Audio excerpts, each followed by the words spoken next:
bertemu lagi dengan saya, Fatwa Sari Datra Dewi. Jadi pada kesempatan ini saya ingin berbagi tentang pengalaman melakukan analisa kualitatif berbagai kekeliruan-kekeliruan yang dulu pernah saya lakukan. Di sini mungkin akan saya sharekan. Jadi saya sudah menyiapkan satu PowerPoint di sini, ya, tips dalam analisa kualitatif. Ya. Ada beberapa poin nanti yang akan saya bahas. Mungkin yang pertama adalah yang secara umum dahulu bahwa pesan saya untuk teman-teman yang sedang melakukan analisa atau pengumpulan data kualitatif, penelitian data kualitatif, untuk yang topik-topiknya sensitif, tolong untuk berusaha menjalin kepercayaan dahulu dengan para informan, agar mereka kemudian secara nyaman menyampaikan pendapatnya. Sebagai contoh, kalau kemudian informan bisa merefleksikan pengalamannya ataupun pendapatnya sebagai dalam transkrip berikut ini, ya, ini saya kira sudah cukup menjadi patokan bagi kita bahwa komunikasi yang terjalin antara informan dengan peneliti sudah cukup baik. Misalnya, ya, saya istilahnya sudah dibuang oleh keluarga. Mereka tidak mau tahu saya berada di mana, terdiam dengan mata berkaca-kaca. Ini salah saya. Saya sudah membawa aib bagi keluarga, dalam kurung hamil di luar nikah. Jadi dalam tanda kurung ini artinya adalah interpretasi dari peneliti. Tidak diucapkan secara langsung oleh informan, tetapi diinterpretasikan oleh peneliti. Saya kira itu cukup bagus untuk menjadi barometer bahwa sudah terjalin kepercayaan antara peneliti dengan informan. Yang berikutnya, saran saya adalah kalau kemudian kita menginginkan penelitian kita mendapatkan masukan dari teman ataupun dari pembimbing, jangan lupa untuk kemudian mencantumkan judul dan juga terutama pertanyaan penelitian. Karena tanpa itu maka akan sulit bagi kita untuk bisa memberikan masukan yang bagus begitu ya. Baik. Secara garis besar, berbagi tips dan trik ini nanti akan saya bagi menjadi empat bagian sesuai dengan tahapan interpretasi data kualitatif yang bersifat mereduksi data, dimulai dari mengidentifikasi unit yang memiliki makna, kemudian kita memberikan kode atau label pada unit yang punya makna tersebut, kemudian dari berbagai kode itu kita kelompokkan menjadi kategori, dan dari berbagai kategori berusaha kita lihat hubungannya satu sama lain, yang itu kemudian kita bisa mendapatkan tema. Untuk teman-teman yang mungkin belum familiar dengan tahapan interpretasi data kualitatif ini, mungkin bisa melihat di video yang lain. Baik, kita mulai dari yang pertama, yaitu meaning unit atau unit yang punya makna. Beberapa yang kemudian sering saya amati adalah dua hal. Jadi yang pertama adalah meaning unit yang disampaikan kurang lengkap. Contohnya misalnya di sini, kalau dulu banyak sekali, sekarang sudah jauh berkurang. Apanya yang jauh berkurang? Ya, kalau saya sarannya adalah kalau dulu banyak sekali, sekarang sudah jauh berkurang dalam tanda kutip, dalam tanda kurung jumlah perokoknya. Jadi di sini kita sebagai peneliti lain ataupun sebagai pembaca bisa paham bahwa yang sudah jauh berkurang adalah jumlah perokoknya, meskipun tidak diucapkan secara verbali oleh informan. Yang kedua tentang meaning unit ini adalah kalau meaning unitnya terlalu panjang. Jadi misalnya di sini ya, saya melihatnya seperti ini, yang sebenarnya paling sulit untuk dihilangkan adalah ketergantungan kita pada rokok. Jadi meskipun kita akan dijejali berbagai wacana berita iklan yang mengatakan merokok membunuh, itu artinya ini tidak sehat untuk tubuh, tetapi kami memenangkan ego kita. Untuk memenuhi kebutuhan kita akan ketergantungan pada rokok, bro, menurut saya. Jadi seperti ketika saya pergi ke Singapura, saya melihat bahwa peringatan rokok di sana lebih buruk daripada di Indonesia, mulai dari jantung yang busuk, paru-paru, pokoknya sudah bisa dimaklumi bahwa rokok seperti itu. Tapi beda lingkungan dengan yang ada di kita, bro. Jadi meaning unit ini menurut saya mengandung dua makna yang penting. Jadi kalau saran saya sebaiknya dipisah, makanya di sini saya kasih tanda yang kuning, itu sebagai meaning unit yang tersendiri, dan yang biru adalah meaning unit tersendiri. Jadi pastikan supaya jangan terlalu panjang, tapi mengandung satu makna yang utuh begitu. Yang berikutnya adalah kode. kode ataupun label dari satu meaning unit. Yang pertama, kode kurang mandiri. Contohnya adalah rasa tidak nyaman. Rasa tidak nyaman apanya? Misalnya rasa tidak nyaman kalau memakai kondom, misalnya seperti itu. Kemudian kode yang kurang ringkas, misalnya dari meaning unit, iya, saya pulang dicegat, mereka mengejek dan menepang. Kodenya yang diberikan adalah perundungan adalah diejek yang dibarengi dengan kekerasan fisik. Kalau saran saya, kodenya bisa diperbaiki menjadi diejek dan ditepang. Karena di sini sudah jelas bahwa topiknya adalah tentang perundungan, sehingga apapun yang dikatakan diejek dan ditepang, ini orang sudah paham bahwa dalam konteks perundungan, begitu ya. Mengapa kemudian perlu cukup ringkas, tetapi perlu mandiri? Ya, cukup ringkas bagi kita sehingga kita mudah untuk melihat polanya. Jadi kalau kode yang kita berikan itu cukup panjang dan nanti jumlah kode yang kita hasilkan itu bisa sampai ratusan, itu akan sulit bagi kita untuk melihat pola yang ada pada semua kode yang kita tuliskan. Sebaliknya kalau kode kurang mandiri, akan sulit juga bagi kita untuk mengingat kode tersebut berasal dari transkrip yang kayak apa, ataupun percakapan yang seperti apa, itu nanti kita bisa mudah lupa. Jadi pastikan untuk cukup mandiri, tetapi juga cukup ringkas, begitu ya.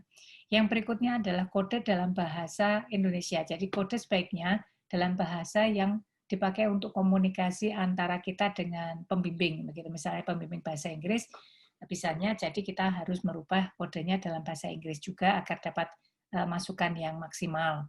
Dan kode perlu direduksi dari meaning unit. Misalnya, di sini saya ambil contoh kode, kayak wong-wong wirawiri nangarep wis gak pakai masker, Yohan. Ya, ini mungkin karena saya orang Jawa, sehingga saya bisa paham bahwa maksudnya adalah itu orang-orang yang berseliweran di depan, itu mereka sudah tidak memakai masker lagi. Ya. Saran saya, kalau contoh kode seperti ini terlalu dekat dengan meaning unit. Jadi akan lebih bagus saran saya kalau kodenya misalnya adalah orang-orang tidak memakai masker lagi. Ya, jadi lebih singkat dan juga bisa mewakili apa yang ada di dalam meaning unit. Yang berikutnya adalah kategori. Yang pertama untuk kategori ini, dalam satu kategori bisa saja ada kode yang kurang homogen dan itu perlu untuk kita kita cermati. Apakah kode-kode yang membentuk satu kategori itu sudah cukup homogen atau belum.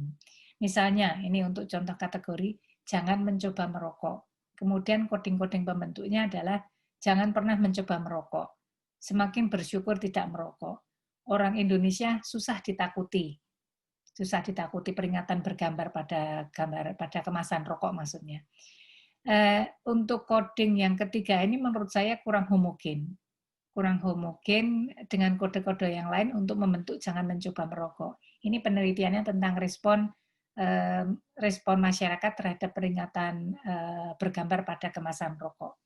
Jadi sebaiknya untuk kode yang terakhir ini dipindahkan ke kategori yang lain ataupun mungkin membentuk kategori baru kalau misalnya di kategori-kategori yang lain tidak bisa mencakup kode tersebut. Ya. Untuk yang kedua, untuk masalah kategori ini, kadang-kadang label kategori terlalu panjang. Contohnya di sini misalnya, antara percaya atau tidak dengan gambar peringatan rokok karena tak pernah lihat bukti. Ya, kalau saran saya untuk kategori yang seperti ini lebih baik kita rubah menjadi meragukan peringatan bergambar. Ya, karena ini pada penelitian yang sama ya, penelitian yang sama dengan yang di atas. Jadi sepintas kita akan bisa melihat polanya kalau kemudian ada beberapa kategori yang lain sehingga kita bisa menemukan tema dengan lebih mudah. Jadi alasannya juga kurang lebih sama dengan label kode yang terlalu panjang juga akan sulit dilihat polanya. Kategori yang labelnya terlalu panjang juga akan sulit untuk dilihat polanya sehingga kita sulit untuk mendapatkan tema. Yang berikutnya lagi untuk kategori adalah pengelompokan kode menyesuaikan panduan wawancara atau kerangka teori. Ya, ini sering terjadi secara tidak sadar, saya juga pernah mengalaminya. Jadi misalnya pada panduan wawancara kita menyebutkan, ya di sini ada 5 pertanyaan begitu ya, yang saya highlight adalah poin-poin pertanyaannya, jadi bagaimana perilaku merokok, kemudian apakah perilaku tersebut berdampak pada Anda, kemudian bagaimana kondisi perokok ini berubah atau belum dibandingkan periode sebelumnya, kemudian apakah mengetahui upaya pengendalian merokok dan saran untuk upaya pengendalian tersebut. Pertanyaan ini kita ajukan kepada informan, kemudian informan sudah menjawab dalam wawancara mendalam misalnya, dalam pengumpulan data, kemudian sudah kita transkrip, dari transkrip kita identifikasi meaning-meaning unitnya, setiap meaning unit sudah kita berikan label kode-kodenya, dan selanjutnya kode-kode itu sudah kita kelompok-kelompokkan menjadi kategori-kategori. Tapi secara tidak sadar, kita kemudian kategorinya adalah menyesuaikan dengan pertanyaan itu tadi. Sehingga di sini misalnya bisa kita lihat kategori yang terbentuk salah satunya adalah dampak perubahan. Ya, ini kemudian ataupun dampak merokok. Di sini juga terlihat bahwa pertanyaannya adalah dampak perilaku merokok terhadap Anda, sehingga kurang lebih adalah sama. Ya, ini sesuatu yang lazim terjadi karena kita secara alamiah menyusun panduan wawancara itu berdasarkan kerangka teori yang kita aju. Dan kerangka teori itu kemudian kalau kita tanyakan jawaban dalam kategori jawaban dalam transkrip informan, itu kemudian kalau kita tidak betul-betul melepaskan diri dari kategori pada saat analisa data, ini secara tidak sadar nanti kita bisa balik lagi kepada kerangka teori yang kita aju. Sehingga hasil analisa kualitatif kita nanti membuktikan teori yang kita aju tersebut. Jadi bukan kemudian mendevelop sesuatu yang baru. Ya. Sebetulnya ini tidak sepenuhnya keliru, dalam arti ini tergantung pada jenis analisa kualitatif yang kemudian kita pakai. Kalau analisa kualitatifnya berupa framework analisis, maka itu sesuatu yang wajar karena kita memang sudah punya kerangka teori, sudah punya istilahnya kategori-kategori yang kita dapatkan dari kerangka teori, dan kode-kode yang kita susun kemudian tinggal kita sesuaikan masuk dalam framework ataupun konsep yang mana dari kerangka teori yang kita tuju. Jadi sifatnya deduktif begitu.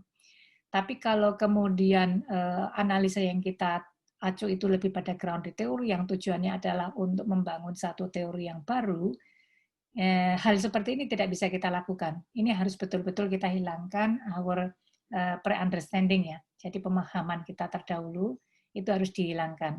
Kerangka teori yang predetermined terlebih dahulu juga harus dihilangkan karena kita menganalisanya lebih kemudian bersifat induktif, betul-betul berdasarkan data yang kemudian kita sederhanakan, dan dari situ kita bisa mendapatkan coding, kategori, dan tema, dan seterusnya. Yang berikutnya lagi adalah kategori belum terlihat exhaustive. Jadi misalnya di sini saya ambil satu kategori feedback belum rutin diberikan. Ini pada satu penelitian yang saya kira tentang pendidikan seorang dokter begitu ya. Yang kemudian kategori ini terbentuk dari coding-coding, feedback diberikan saat pelayanan, visite besar, dan ujian mini check atau DOPS.